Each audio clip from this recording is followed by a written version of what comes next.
Hello, it is I, Terracon4 here, and I've got another update. Might be doing these weekly, might not, don't want to make any promises or anything, since who knows, I'll probably just make them whenever I've actually got stuff to show, but this week I've got some stuff to show, so here's a update. Most obvious thing you'll probably notice is there are textures on the ground. So started messing around a bit with some textures, testing out some different shrubbery, a few things for the world and all like that. AI did not really do too much more with AI, like a few improvements for the helicopter and start working a bit on the plane one, but it is anything but positive results yet. I got a bit tired of working on that, so I went and started working on the other stuff, like the visuals and the art stuff, which I generally prefer a bit more. So that's why you have colored ground. Also, is a unit you will notice. There it is, a health bar, a mana bar, and also spells. A little thing that shows you what spell you got, how much they cost. Zoom, a few basic things like that. So, that's what I more or less spent this week working on, making some spells. Chaos Orb. Shoot stuff from a distance. Infinite Magical Arrows. Shoot stuff from a distance, but not as accurately and with a greater delay, so against any mobile targets, you'll be in trouble. Good splash, though, so it's a fairly cost-effective option against lower armored units that aren't able to dodge. And, like, started working a bit on the idea of different units and how to fight them, like tanks. I've already got a lot of this stuff, figured out, but in practice, always gotta actually see it in practice. Tanks, comparatively vulnerable if you can get up close or above them, where their turret can't as easily traverse to track you. Or you can snipe them away from really far away when you're outside of the range that you can have to worry too much, because if you get to the medium, shortish range and that cannon's pointed at you, you don't have much chance to dodge. You could try and just snipe everything, but that's gonna take a while, especially if the enemies are more mobile. So, the idea is certain spells are definitely more effective against other enemy types, and you pick the right spell for the right enemy, but there are still certain backup or safe, easy spells, so that anyone has something that they can do. Like, there's an attack helicopter, the Chaos Orb, this one. If you hit it with that, it's a one-shot kill. At least right now with the current balance it is, but either way. And now he's seen me, so now he'll be engaging me. Another option is this, though. Lightning Bolt.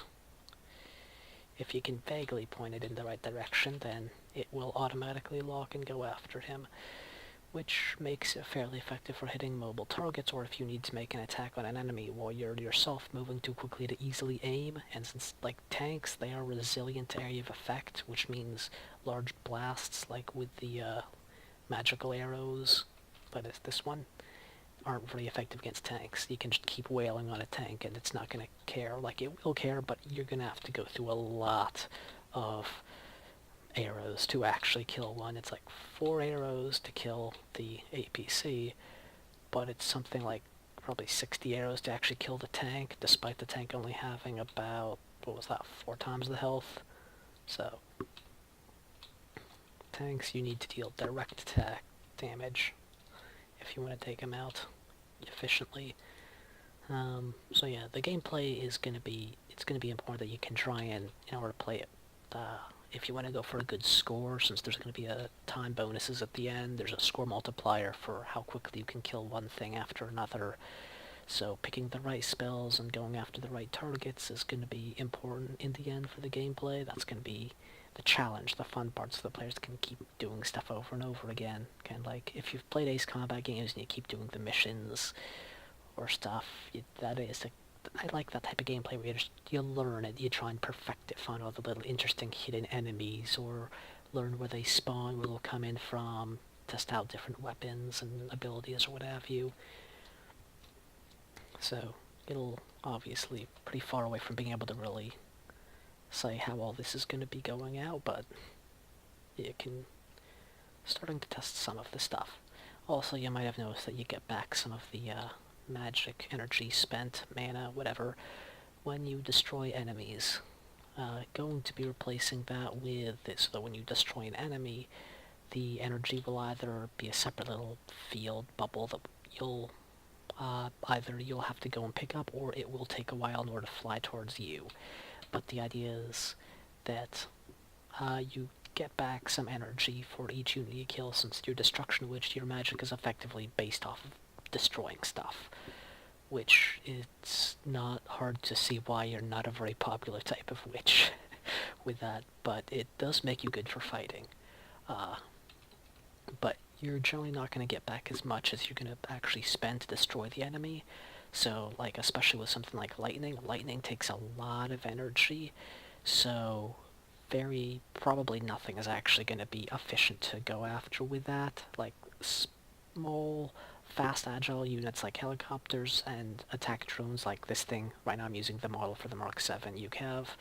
That will be somewhat viable to go after with lightning, but mostly it's just meant to be the easy option and a good interception for dealing with missiles and other things that you want to intercept from longer range when they get close.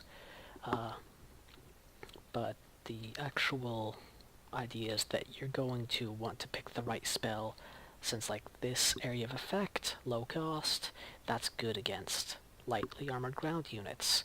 The orb is a good generic attack that can hit a variety of enemies pretty effectively, but has a decent cost to it. Then you can have other things like a giant magical lance. Crystal magic lance is the idea. It'll be able to one-shot at least the basic MBT.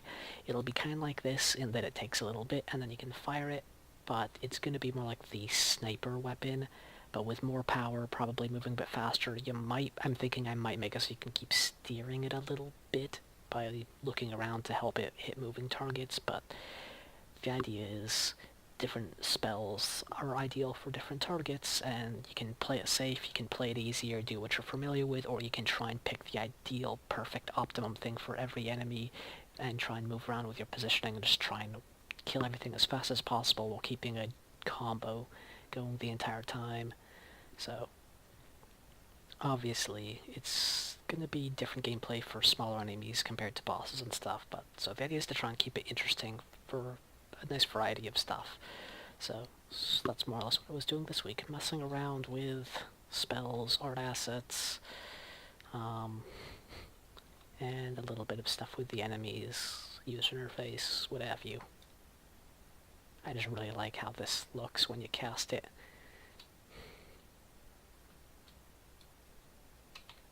Well, so that's it for this week. Hope you enjoyed. If not, then, well, there's E3's out, so lots of other stuff for you to watch. If you haven't seen Anthem, that looks pretty cool. I'm looking forward to that. That looks interesting. Battlefront 2, of course. Like, I loved original Star Wars Battlefront games. Hopefully the new one will be good, but you never know. I'm not the type who's going to pre-order anything. That's for sure. Either way, so have a good day, week, or whatever, however long it will be until I am next randomly speaking into my microphone with the expectation that somebody may be listening on some other type of digital device elsewhere. Later.